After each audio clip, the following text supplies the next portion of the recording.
மலர்களை அள்ளி வந்து மகிழ்வுடன் கையில் தந்து மனதினை பகிர்ந்திடவே ஆசை கொள்கின்றேன்.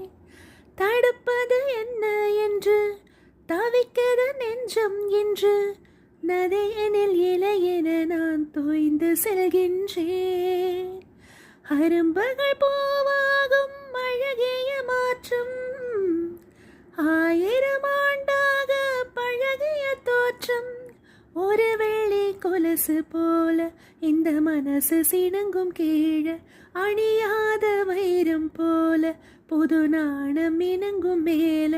ஒரு வெள்ளி கொலுசு போல இந்த மனசு சிணுங்கும் கீழே, அணியாத வைரம் போல புது நாணம் இணங்கும் மேல. இதயத்தை ஏதோ ஒன்று இழக்குது கொஞ்சம் என்று